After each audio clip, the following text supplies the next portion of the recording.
sobre a obra missionária que Ele tem na tua vida.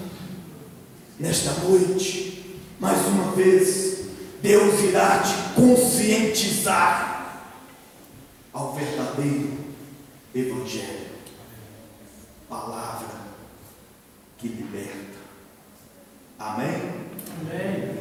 Pastor Paulo César, instrutor da palavra, já é conhecido nosso, esteve conosco aqui no ano passado, na festividade das irmãs, que as irmãs, meus amados, ficaram aqui, depois só comentando comigo, meu Deus, que palavra boa.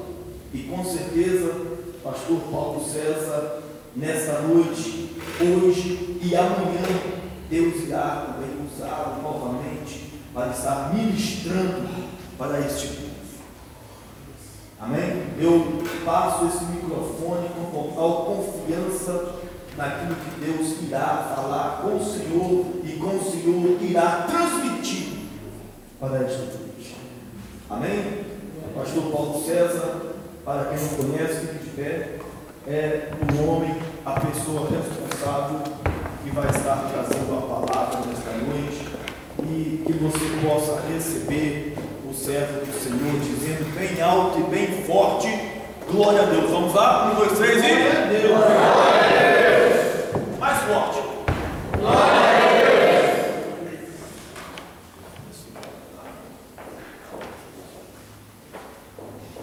A paz do Senhor, irmãos. Amém. É um prazer estarmos de volta nessa casa para juntos podermos cooperar com a boa obra de Cristo.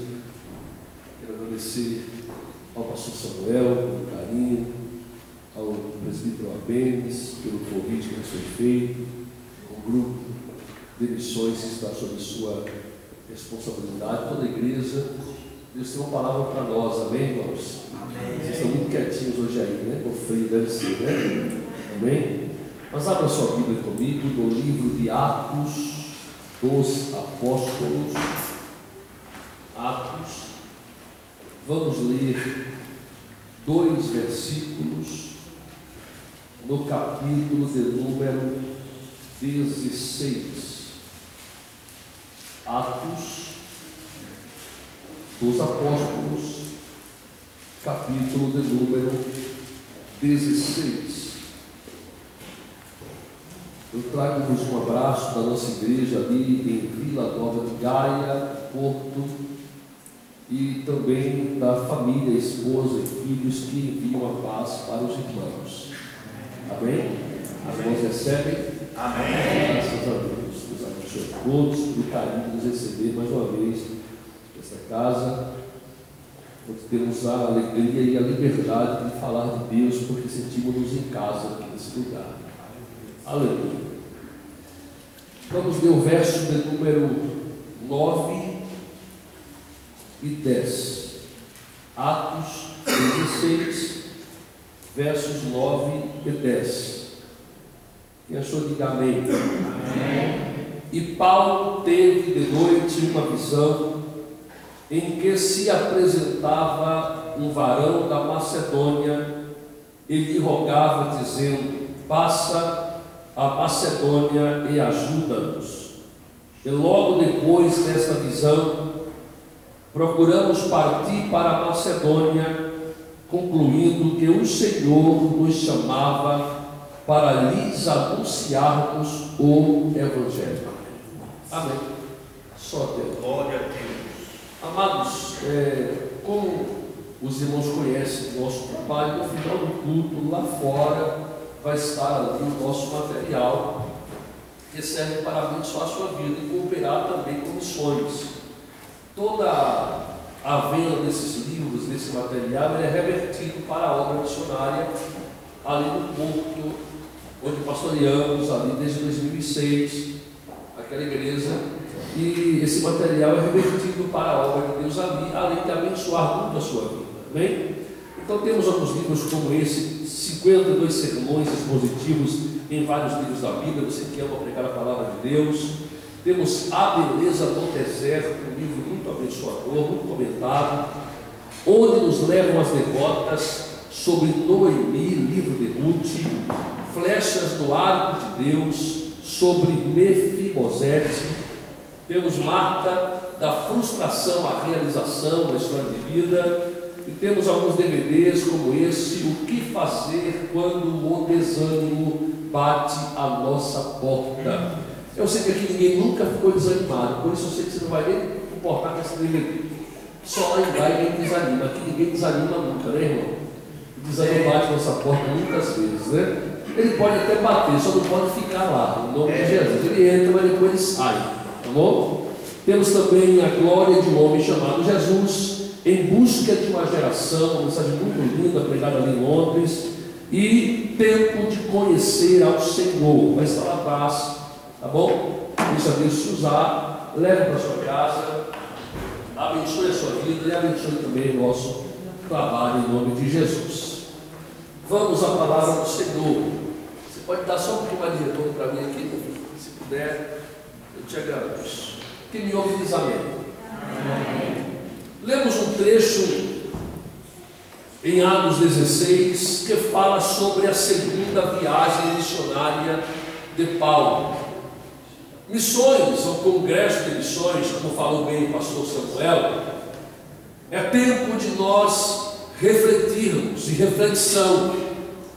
Congresso de missões, ou culto de missões, o propósito dele não é trazer avivamento no contexto que nós falamos, mas sim trazer despertamento espiritual para a necessidade da obra de Deus sobre a face da terra. E usando esse texto que nós lemos, eu quero refletir com os irmãos acerca da urgência e da necessidade de missões, principalmente no contexto que nós vivemos, de Portugal, de Europa, onde é o nosso contexto diário. A Bíblia diz que Paulo estava na cidade de Troade, e ali ele intentou no coração pregar o Evangelho na Bitínia. E a Bíblia diz que o Espírito do Senhor não lhe permitiu que o fizesse. Então Paulo decide ir para a Ásia pregar também o Evangelho. E o Espírito de Cristo, diz a Bíblia, também não lhe permitiu. E naquela noite Paulo teve uma visão. E nessa visão o varão da Macedônia lhe apresenta. Ele diz a ele: passa a Macedônia e ajuda-nos.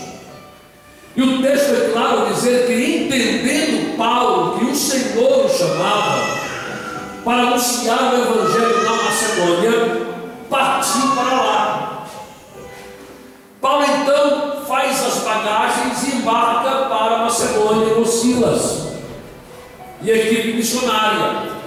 Ele pega a embarcação em Troade e parte para um porto em Macedônia, chamado na época de Porto de Cavala. Era o porto mais próximo de Filipos, ficava a 16 quilômetros de Filipos.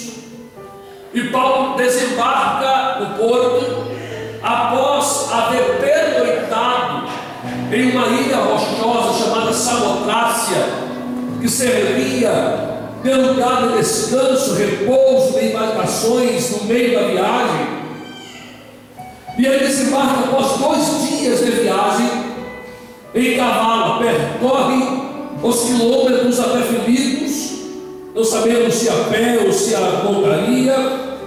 Chega em Filipos e Paulo, como sempre o fazia, ele buscava uma sinagoga para começar a pregar o Evangelho. Mas observamos que pela cultura judaica, uma sinagoga só era estabelecida numa cidade se houvesse pelo menos 10 homens judeus piedosos para iniciar uma sinagoga.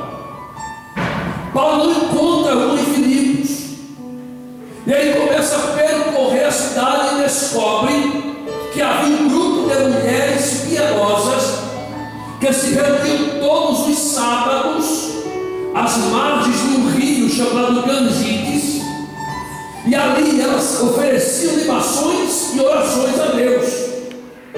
Paulo então vai ao rio Gangites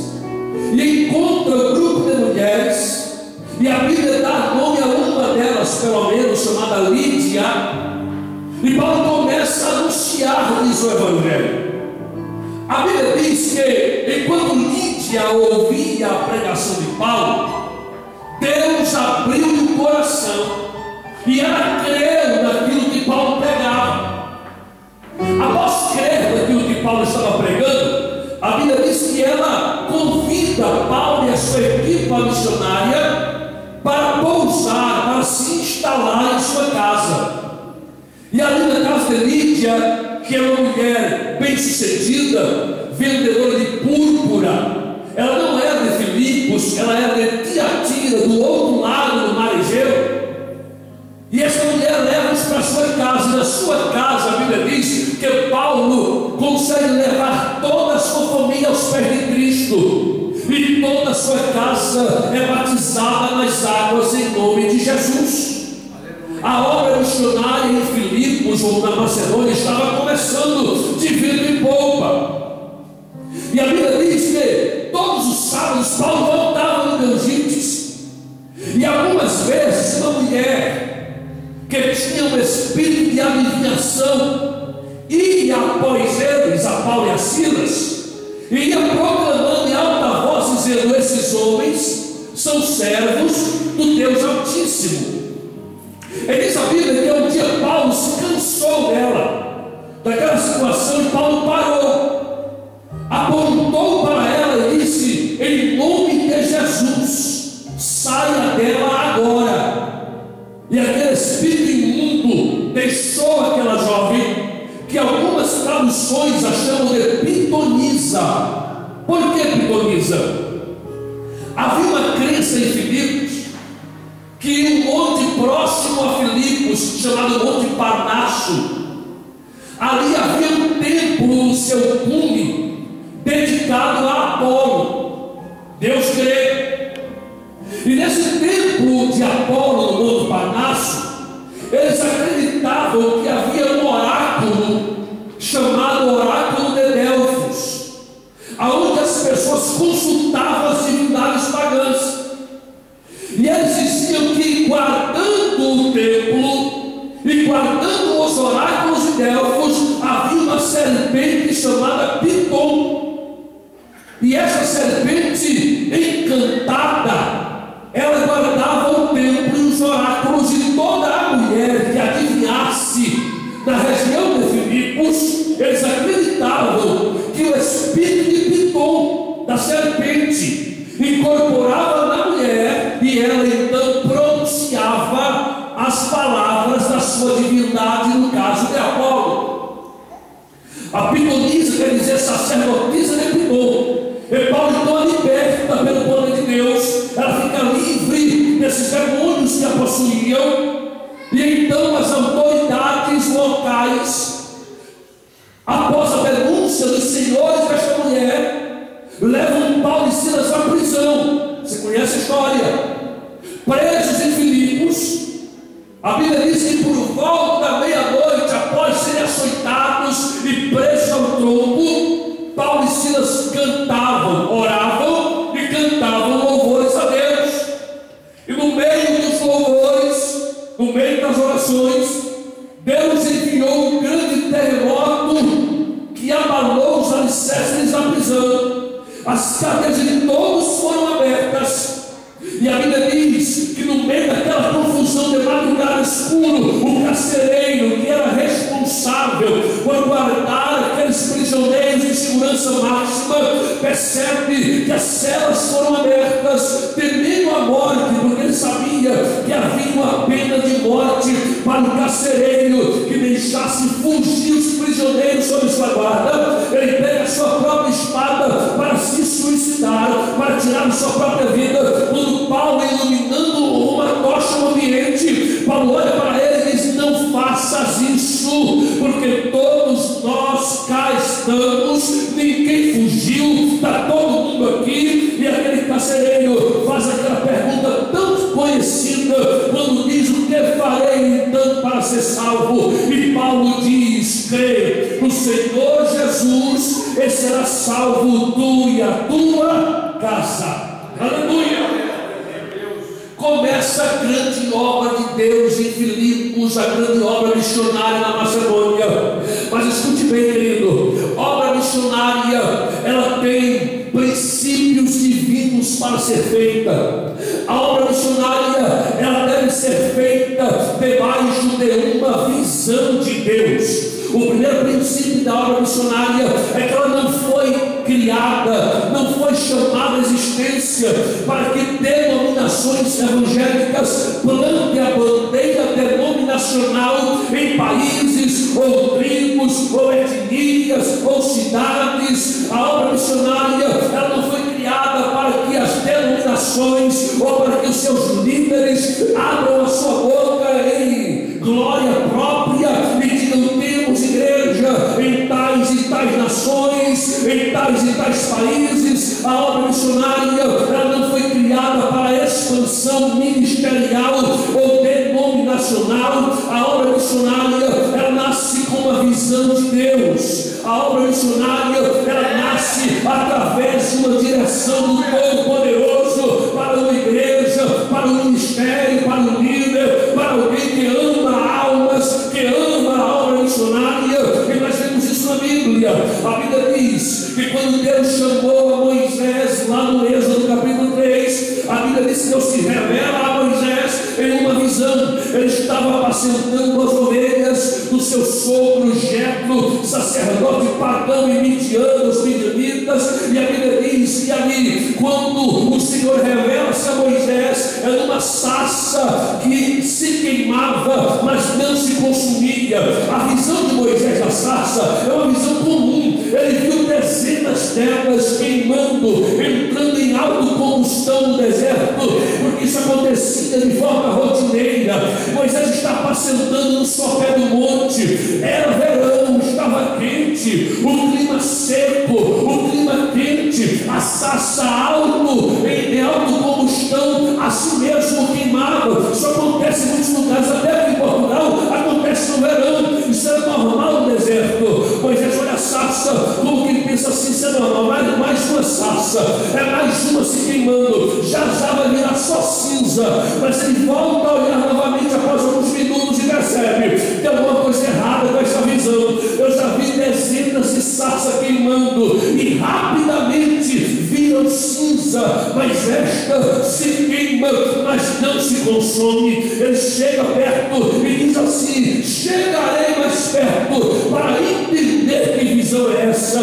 Quando Moisés se aproxima da visão, Deus fala com Moisés e diz: Moisés, Moisés, não te achegues para cá, e tira a sandália dos pés, porque a terra onde estás pisando é terra santa. Após a visão de Deus comissiona Moisés a obra missionária. Ele diz: volta ao Egito, liberta meu povo como forte e braço estendido, porque eu estou contigo, e tirarei meu povo da servidão e os levarei para a terra prometida, que eu vos darei por herança. Diga para seu irmão que está ao seu lado: missões é feito debaixo de visão de Deus. Visão. Observe que Paulo tem uma visão de noite. Ele disse: eu vou para a Bitínia. Deus disse: não. Ele disse: então eu vou para a Ásia. Não. E de noite Paulo teve uma visão. Paulo ia pregar o mesmo evangelho em Bitínia, o mesmo evangelho na Ásia, mas quem define para onde o missionário vai e aonde vai abrir igreja não é ele, mas é a direção de Deus dada a ele. E Deus dá a Moisés, Deus dá a Paulo, Deus deu visão a Ezequiel, Deus deu visão a Jeremias, Deus deu visão a Amós. Deus sempre dá uma visão para aquele que chama para a obra missionária. Quem está entendendo, diga glória a Deus aí onde você está. Aleluia! Deus é um Deus de visão. Ele dá uma visão para missões a Paulo. E Paulo entende que era Deus e parte para a Macedônia para fazer missões. Além de missões ser fruto de uma visão de Deus, missões requer de nós sacrifício. Missão requer que nós deixemos a zona de conforto, que nós deixemos o lugar da tranquilidade e partamos ou sigamos para o lugar onde Deus quer nos usar para fazer a sua obra. Paulo está tranquilo, entrou-te, e Deus diz: levanta, pega a embarcação, paga a tua passagem e parte para a Macedônia. Lá na Macedônia a obra foi difícil demais. Paulo foi açoitado, foi preso, perseguido, foi colocado para correr de cidades, porque missões requer sacrifício, missões requer que nós paguemos um preço alto para que almas sejam alcançadas. Aleluia! Não se faz missões sem sofrimento, irmão. Não se faz missões sem renúncia. Nós usamos um jargão que dizemos assim: missões está no coração de Deus. E Deus teve um único filho e fez dele um missionário. O jargão é bonito, mas enquanto missões estiver só no coração de Deus, nada vai mudar, porque Deus chamou foi a nós para fazer missões. Se missões não estiver em nosso coração, nada vai mudar, nada vai adiantar. A vizinhança continuará caminhando para o inferno, o diabo continuará ceifando vidas. Deus quer usar você. Diga para seu vizinho aí, irmão, diga com autoridade: Deus quer usar você para fazer missões. Aleluia! E o mundo chama por missões, as almas clamam por missões. Eu fui a um casamento semana passada lá na igreja, numa quinta. Um jovem casal contratou uma equipa de fotógrafos portugueses para fazer o evento. Estivemos ali depois da recepção, foi uma bênção. No final da recepção, o líder da equipa de fotógrafos, um jovem senhor de quase 60 anos de idade, chamou meu canto da sala e disse: eu quero parabenizar o senhor. Eu disse: por quê? Porque eu nunca vi uma festa bonita como essa.